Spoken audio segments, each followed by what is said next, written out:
Hollywood. From Hollywood. Welcome to the Rat's Ass Podcast with Mojo Elliott. Well, would you believe it? I made it. The Destination 2 of Mojo's Have a Good Time, but Get Out a live tour in the Valley of the Sun. Phoenix, Arizona. Who gives a rat's ass? Actually, I'm at the Grand Hyatt Resort in Scottsdale, but hey, close enough. Who's ready to take off on another frisky, action-packed adventure? Let's do it. Here's what's on tap on the Wrap. I have a brief message for the POTUS. And let's have a chat about the haves and have-nots, shall we? And what the hell is this looks-maxing BS men are into now? And parents, what the hell are you doing to your teens? Something's going to give today. Another round of vet trauma's on the way. The burning question is coming up. Plus our usual lunacy and loose behavior, including What Say You and Mojo's Fucking Funny. And that's what's happening today on the Rat's Ass Podcast for Thursday, May 7th. Thank you so much for pressing play. Yeah, I flew into Phoenix from San Diego, got here about 2 p.m. yesterday, grabbed a rental and hit the hotel in Scottsdale. But I did make a little roundabout Metro Center in Phoenix, old stomping ground of mine. And oh my God, I'm lucky I didn't get shot. What the hell happened to Metro Center? Wow. Yeah, it's a dump.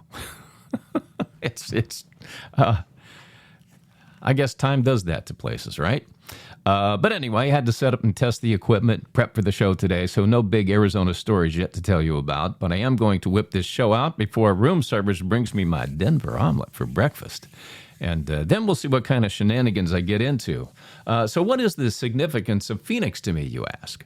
I used to live here in the mid-'80s. I worked at a radio station called KZZP, 104.7 FM, then known as the #1 hit music station. It was the launching pad for me, to be honest with you. No KZZP on my resume, no LA radio. That's how damn good this radio station was. And if you were associated with it, everybody who worked on that station had pretty good radio careers, I will say. But that's what being in the right place at the right time will do for you. I also met my wife here, and my best friend, my bestest buddy in the world, the John Musa, realtor extraordinaire in Scottsdale, is going to get a surprise visit. I didn't tell him I was coming. Yeah, we go back a long way. Long, long way. When we were kids growing up, as soon as I turned 16, we'd get cars and we'd drag race, do all kinds of fun stuff. Man, we're lucky to be alive. But this guy could sleep through a war. I'd go to pick him up to go to school, and his mom would say, "Oh, he's still in bed." What do you mean he's still in bed? Class starts in about 45 minutes. So it'd be freezing cold outside, 17 degrees, snow on the ground. I would shinny up the side of the house, get on top of the roof. He always left his window open just a little bit for the cool air to come in. For some reason, he liked the cold air. And I'd take an aluminum baseball bat, I'd lay it down beside him, and I'd shake him. John, we got to go to school. And he would roll over and hit that bat and jump 20 feet in the air. Fell for it every time. And then when I moved to Phoenix, he was already there. He moved out to Arizona a year before me. And he said he'd, hey, just room with me for a while until you get on your feet. That's what a best friend does for a buddy making the big move. And again, with the sleep, I can't tell you how many times I'd have to leave and he'd be laying there sleeping. And I would just take the bed, because it had wheels on it, and I would roll it outside and let him wake up on the sidewalk. I don't know how many times I did that. How in the hell did I get outside when you came home drunk? You just put the bed outside, so I'm sleeping outside. I don't think he ever suspected me. But, yeah, he'll get a surprise today. Get a little surprise for him. Yeah. Hey, you can follow my tour log or daily diary at ratsasspodcast.com. Just go to the Facebook page. When I checked out of the Coronado on Monday, I quickly discovered, what a time suck waiting for an Uber is, and spent half the day picking up a rental car. Then I went up to La Jolla, one of my favorite places. I mean, oh God, what God's country. La Jolla is just, why did God only make one La Jolla? That's my question. God, where's God when you need him? Yes, Mojo. Why did you only make one La Jolla, California? So it would be expensive and only the wealthy could live there. Oh, nice job. So you're a capitalist too, right? Damn straight. Yeah, La Jolla's always been one of my favorite places to hang out. It's very chill. You can walk around, check out a lot of cool shops. walk on the beach, and I did dinner at Duke's, and then headed out to the House of Blues to catch the Stanley Simmons Show with Evan Stanley and Nick Simmons, the Sons of Kiss members, Paul and Gene. They were exceptional musically. They really were. They do need to work on their showmanship. Let's just say it wasn't Kiss-worthy, okay? And nor do I think it was intended to be, but I think they chilled it out on purpose a little bit because they're just getting their sea legs as far as touring goes. But the show could use just a little more kick. But musically, these guys are good. Really good. Tuesday, Cinco de Mayo. I changed hotels to the Wyndham because I do have a budget. I just can't see paying, $750 a night to store my luggage. But I did do some show prep, knowing I'd be traveling on Wednesday to get here. And then I made it to the Gaslamp District in time for the Lakers game at the American Junkie. And I met Rat's Ass Podcast listeners Tim and Belinda Smythe, who emailed and wanted to meet. Now, as you know, everybody I meet gets a nickname. First impressions matter. Tim and Belinda are San Diego's version of Moose Knuckle Mike and Camel Toe Candy, I'm telling you. But I'm calling Tim Tank Top Tim because he always wears tank tops. And Belinda has this tight little tuchus, and she loves to show it off. So her nickname is Butt Floss Belinda because that's what she was wearing. Butt floss. That was it. She'd go fill up on the chips, and you're like going, okay, Tim, I can't let Tim let me see that. I'm not looking at that. I'm not. I swear I'm not. But that's all she was wearing. So their names are Tank Top Tim, Butt Floss Belinda. And we're sitting there watching the Lakers game while celebrating Cinco de Mayo. And yeah, the Lakers got smoked, but after a few margaritas, nobody really cared. So I had to take an Uber back to the hotel because I was feeling a little buzzed and didn't want to get picked up for a DUI in California. That's about $25,000 and maybe some jail time. So I'm not that crazy anymore. Then I had to take an Uber back to pick up the rental car before I headed to the airport. But yeah, I was sitting at the Junkie, all safe and sound, no biggie. What a cool place San Diego is. I just absolutely, positively love that city. You stay classy, San Diego. All right, let's get into the wrap. I have a quick message for President Donald J. Trump. Sir, do not trust the Iranians. Screw the deal. Blow them off the face of the earth. Let's get this over with. Thank you for your attention to this matter. And while I'm at it, to those of you who think Jews shouldn't be here, why do you think you do? What makes you so damn special? This is what traveling for 4 days, lugging this damn equipment around will do for you. I'm feeling just a little bit salty today. But I do want an answer to that question. What makes you so damn special that you should be here and they shouldn't be? ratsasspodcast@gmail.com. If you got the ball sack to do it. All right, there are approximately 340 million walking, talking reptiles in the United States, and about half think the government should take care of them.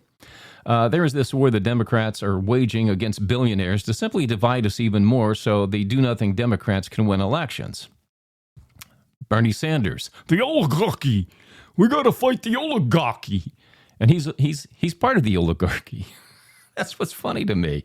This guy used to bitch about millionaires until he became one. Now it's all about the damn billionaires, the oligarchy. But what if I told you there are only 989 billionaires in the United States? Do you honestly think 989 billionaires are a threat to your well-being? You think they're really going to help you out that much?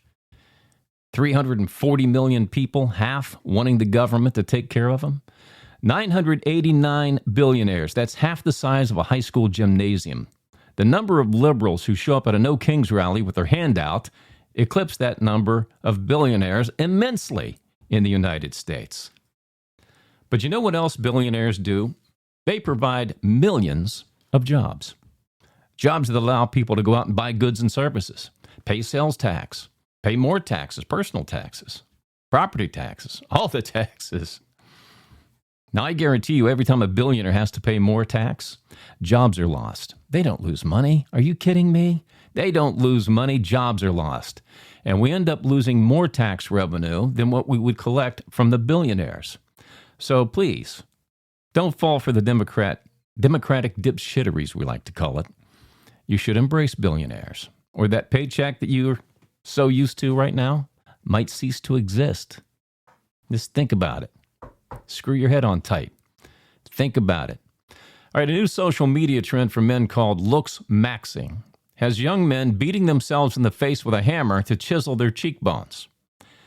They're also using facial creams, Botox, electing for plastic surgery to improve their looks. Are you frickin' kidding me, gentlemen? You know, plastic surgeons have ruined women, so now they're going to go after men. We're going to have cat women and cat men running around. Jesus H. Christ on a pogo stick. I really have heard it all now. Taking a hammer and smacking yourself in the face with it. My God. Gentlemen, women respond to power and confidence. Not a guy who looks like a chick, okay? If you're broke and carry yourself like a joke, I don't care how good looking you are, you're not going to hit it with the 8s, 9s, and 10s. You're still going to end up with your 5s, 6s, and 7s, which isn't bad. Isn't bad. Made a career out of that when I was a young man.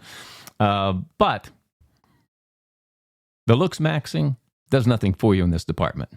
Because there are a lot of ugly men with power and confidence walking around with little itsy-bitsy teeny-weeny ding-dongs with an 8 or better on their arm. So please, take my advice. Put down the hammer.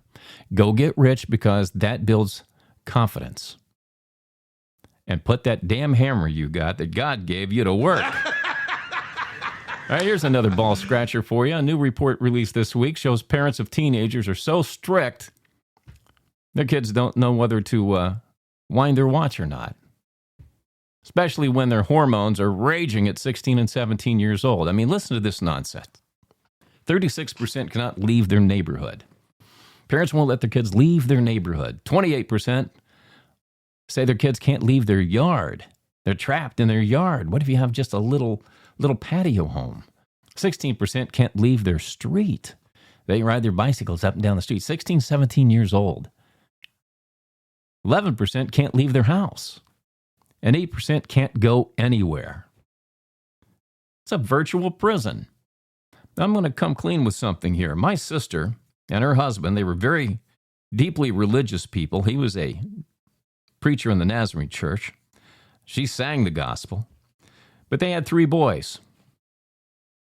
And that's pretty much what they did to them. Long story short, by 25, one of them was dead due to drug abuse. The other 2, no social skills, absolutely no concept of how to survive in society. They managed to squeak by. That's what you're doing to your kids. As opposed to my mother, she said when I was 13, you're old enough to make your own decisions. Hell, at 13, I was hitchhiking everywhere. She didn't care if I came home at all. But she wanted me to learn lessons. She said, you got to learn lessons if you're going to survive in this big, bad world. You got to mess up. It's better for you to mess up and learn a lesson now while you're 13 to 18 than when you get out there in the big, bad world and it just beats the hell out of you. So think about that too. Screw your head on tight again.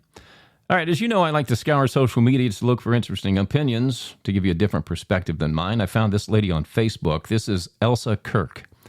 She's laying out what the difference is between democratic socialism and capitalism on a little feature we like to call What Say You? Elsa. Right. To understand the dangers of democratic socialism, we also need to understand communism and Marxism. So here's how each one works compared to capitalism. Capitalism is simple. You start a YouTube channel, right? You come up with the idea, you film the videos, you edit, you build an audience. And if people like it, you grow. And if you don't, you pivot or you flop. The platform doesn't guarantee success. Your effort and the market decide, unless you're a conservative creator. That's a whole other story. Now we have socialism. So you still have your channel, but the government steps in and says, you made too much money compared to smaller creators. We're going to have to redistribute some of your revenue to channels that just didn't perform as well as you. You technically still own your brand, but the state controls how much of your success you're allowed to keep. Get it? Okay. Now, communism. There are no private channels. The state owns the platform. The state assigns what content you're allowed to create. The state decides how much reach you get.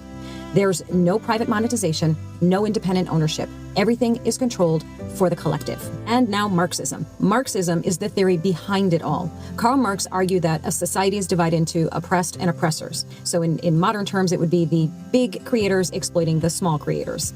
His idea was that class conflict would lead to socialism as a transition phase, and then eventually to communism, where private ownership disappears completely.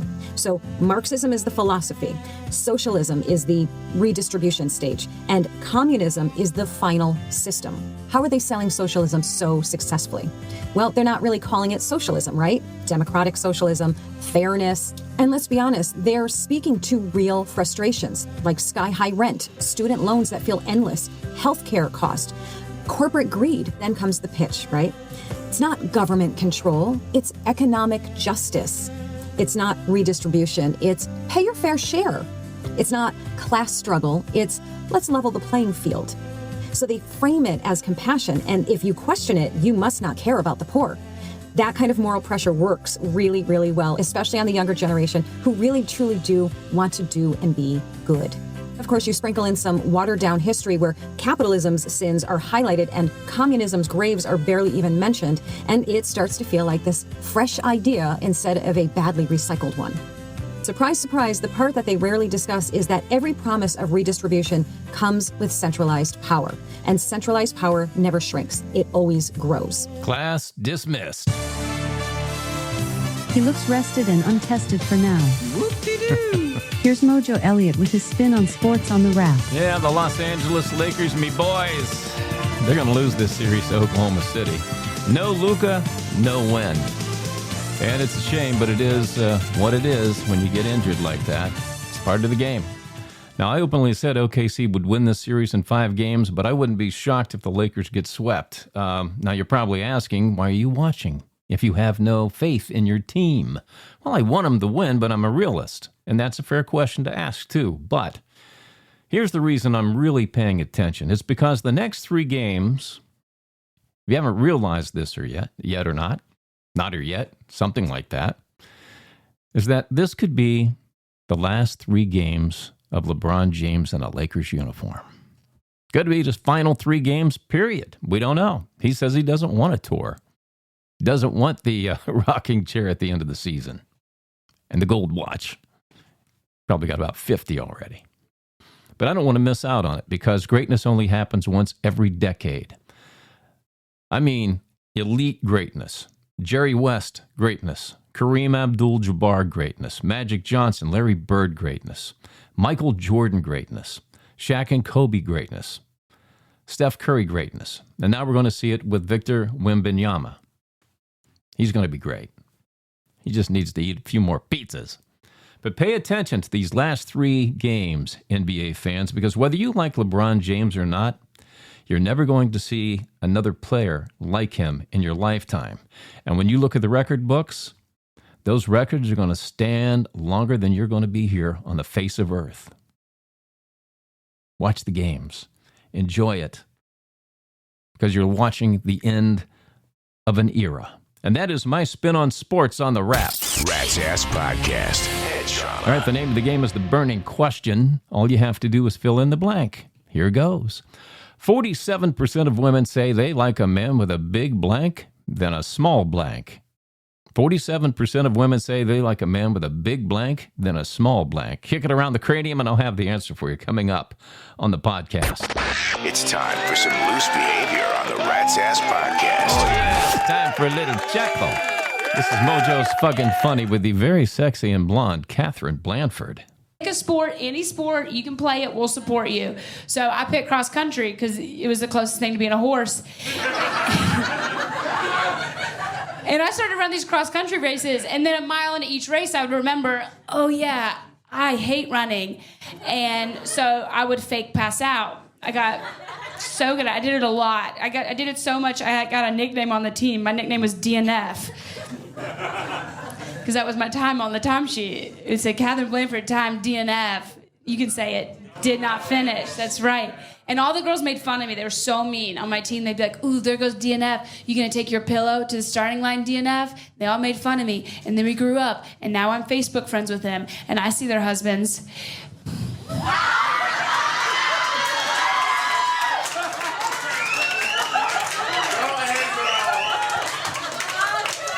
Who's DNFing now? Hillary?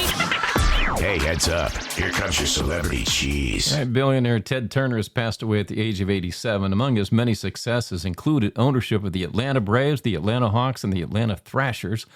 He also launched CNN as the first 24-hour news network, TBS, and Turner Classic Movies, the TMC channel that you still have.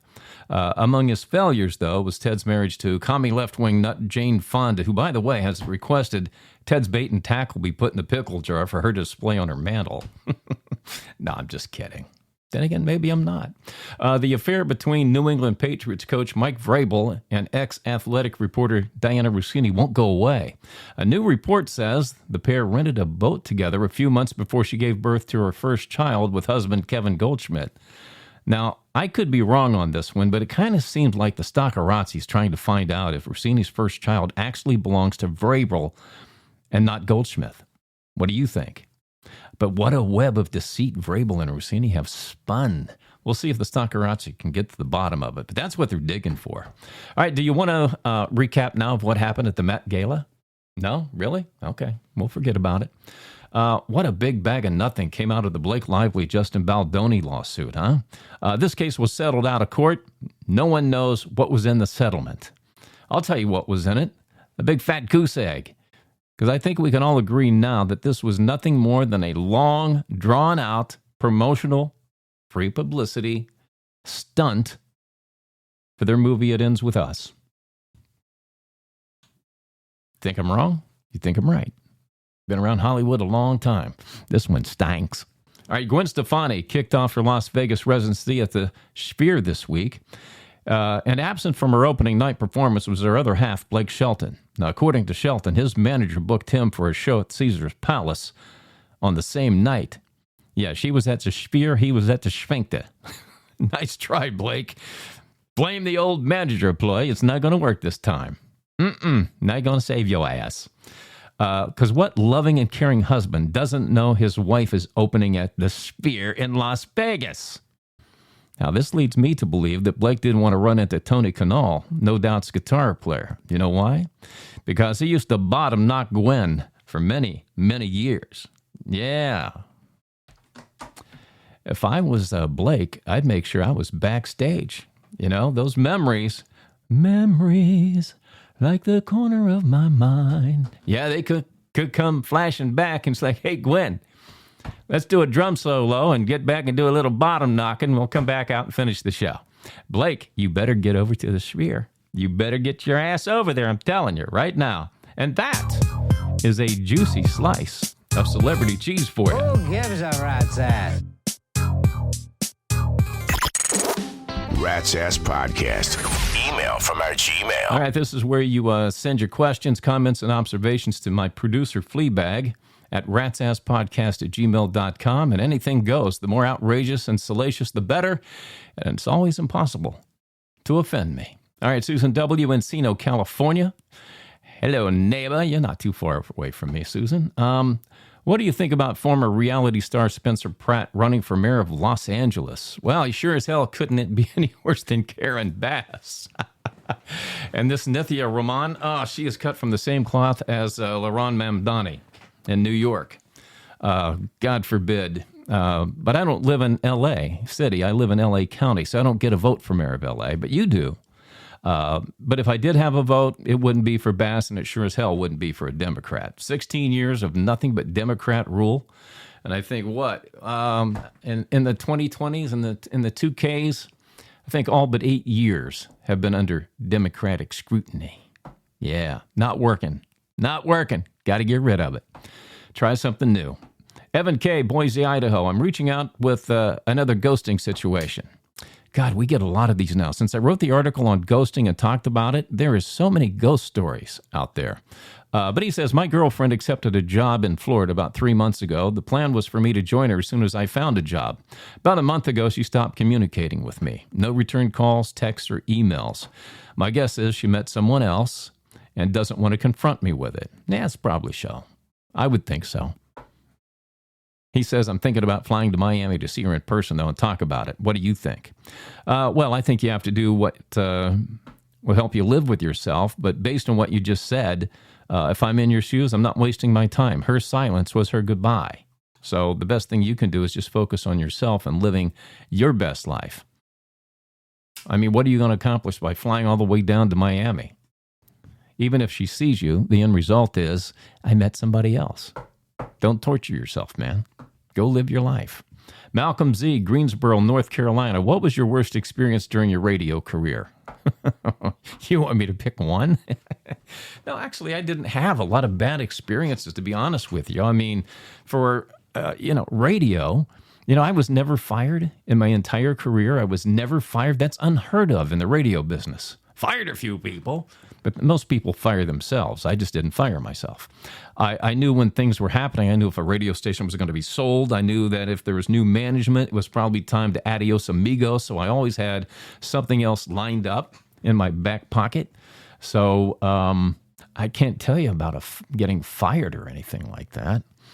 I did have one guy trying to screw me out of a contract one time. And if I ever see him again, I'd beat hell out of him. But he didn't fire me. I left to go do other things. I'm going to say when I first started doing mornings in LA, I had to attend focus groups where the participants would listen to bits from my show and critique them. I'd have to sit behind this one-way mirror and watch and listen to them tear me apart. Now, most of the critiques, in all honesty, were pretty favorable. But there would be that one in every focus group that would just rip me a new a-hole. And I would just let that sit on me for days. It would just eat at me and gnaw at me, nerve after nerve. 11 people could have great things to say, but it was the one numbnut that would piss me off for weeks. But the truth is, those sessions actually helped me improve. And I finally got wise and said, you know what? I need a coach. So I went out and hired one of the best. The late, great Morton Downey Jr. as my consultant. You can Google him, kids. Many people will remember this guy as being the mouth, the legend. Maybe you notice a little resemblance now.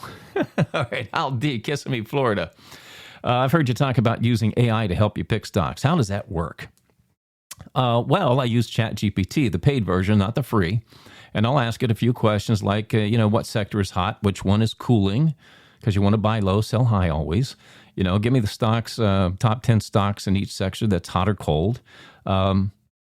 And then I'll, look for stocks that pay dividends. I like stocks that pay dividends. So if the stock is going up and down, you're still making money every quarter with dividends. And just reinvest those. And I can also buy a lot of shares, the lower the stock price is, obviously. But then I have chat break down the company's earnings reports for the past 2 years, and if the analysts are considering the stock a buy, sell, or hold, then I'll ask the stock's potential growth for the next year. That's it. You just got to ask a few questions and get the answers. It sure does beat the hell out opening the Wall Street Journal's quote section and just closing my eyes and putting my finger on a stock, though. Rachel L., Bridgeport, Connecticut. I moved from California 2 years ago, and I miss it so much. You know how many people miss California when they leave? About 98%. I just read about a proposed mileage tax. What a bunch of BS. Do you think it'll pass?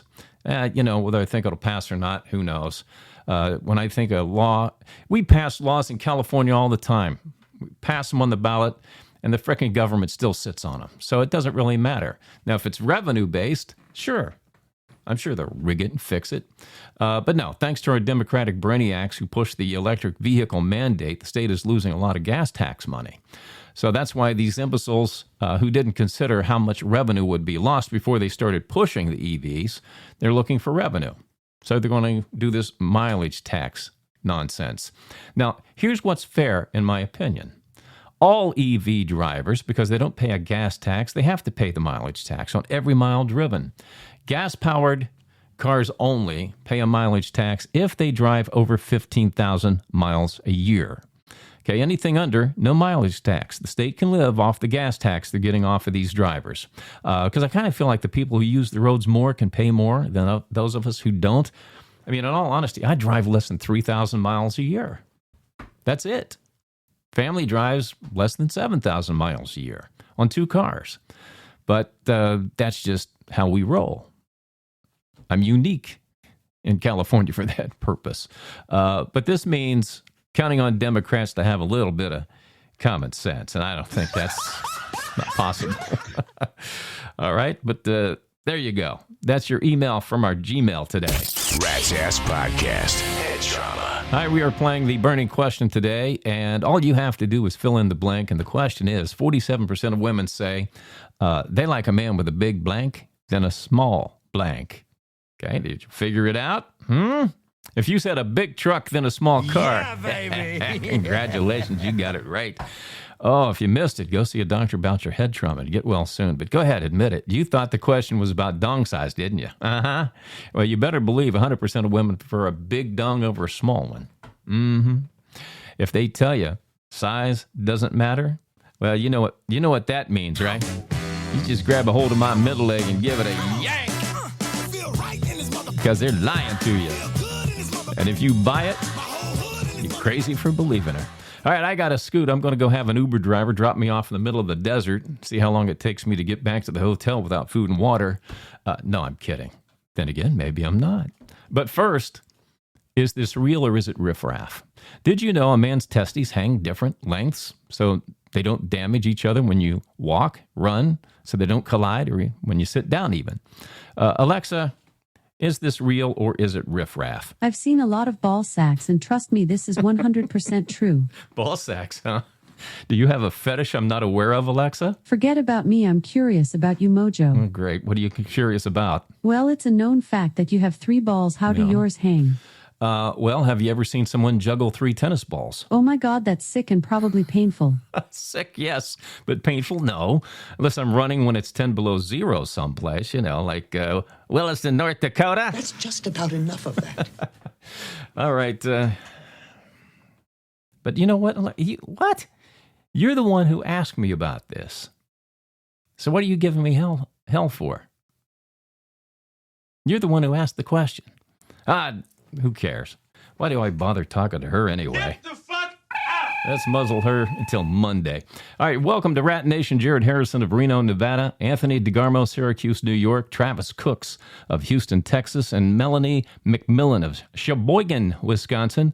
And around the world in Singapore, Oslo, Norway. And Vaxo, Sweden. Thank you for being here and listening to the show. Now's your chance to be one of the few and the loud. Join Rat Nation at ratsasspodcast.com. Membership does have its rewards, Wow, we were really long-winded today. My apologies. We'll try to trim it up a little bit on Monday. That's it for this episode of the Rat's Ass Podcast. Go to ratsasspodcast.com to visit our hub and listen to previous episodes. Read the blog. It's loaded with lots of hot topicality. Watch Rat's Ass Rock TV. Join the Missions for Rat Nation and connect with us on the socials. Yeah, we're going to do this again on Monday, May 11th from Tucson, Arizona. Take care of each other, and thanks for dropping by the Rat's Ass Podcast in association with the Oz Podcast Group. And you better believe it is now party time.